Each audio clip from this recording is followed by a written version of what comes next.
Hello everyone, welcome back to my channel. তো কালকে একটি ফুলের ভিডিও দেখিয়েছিলাম আর বলেছিলাম যে এরকম আমি 3টে সেট বানিয়েছি। তো 3টে সেটের মধ্যে কালকে কিন্তু অলরেডি একটা কালারফুল করা আমি দেখিয়েছি। তো আজকে নিয়ে এসেছি আরও একটা কালারফুল ভিডিও। তো যাই হোক, দেখো এখানে আমি কিন্তু লিমন ইয়েলো যেটা হয় সেটা ইউজ করেছি ফুলের ক্ষেত্রে। তো এটা আমি একটু লাইট রাখার চেষ্টা করেছি, বেশি ডিপ কালার আমি দিইনি। হ্যাঁ দিয়েছি অবশ্যই, সেটা বেসে। এবার কী কালার তোমরা তো কিছুটা থাম্বনেলেই দেখে নিয়েছো। তো যাই হোক, এবার যে ইয়াররিংটা আমি করেছিলাম, ওই যে বলেছিলাম না, যেহেতু এটা আমি চোকার করব তাই কানেরটা একদমই সিম্পলের মধ্যে রেখেছি, জাস্ট একটা পাপড়ি। তো সেটাকেও আমি লেমন ইয়েলো করে নিয়েছি। এরপরে যেটা করব সেটা হলো বেস কালার।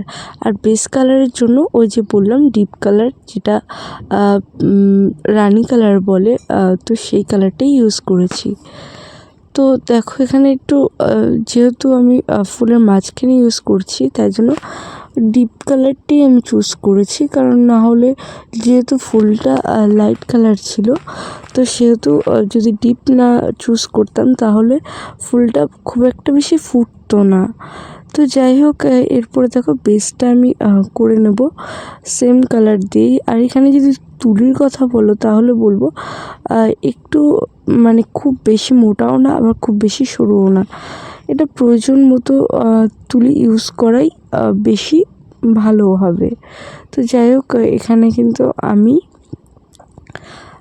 পেন্ডেন্ট যেটা হয় সেটার কালারফুল আমি করে নিয়েছি। আর কিছু কিছু জায়গায় আমি অন স্ক্রিন করিনি, অফ স্ক্রিনে আমি করে নিয়েছিলাম, সেটা হয়তো তোমরা বুঝতেই পারবে ভালোভাবে দেখলে। এরপর কানারের বেসটাও সেমভাবে করে নেব। এরপরের কি কালার করব সেটা অবশ্যই তোমরা কমেন্ট করে যেও। এরপরের যে ফ্লাওয়ারটা আছে সেটাই কি কালার করব। তো যাই হোক, এখানে কিন্তু কানের বেসটা করা প্রায় কমপ্লিট।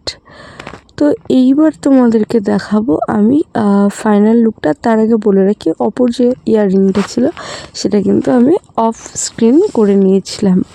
তো এই যে ফাইনাল লুক, আর কিছু এরকম দাগ দাগ আমি দিয়ে নিয়েছিলাম, যেটা তোমাদের আর দেখায়নি। তো কেমন হয়েছে কমেন্ট করো। টাটা।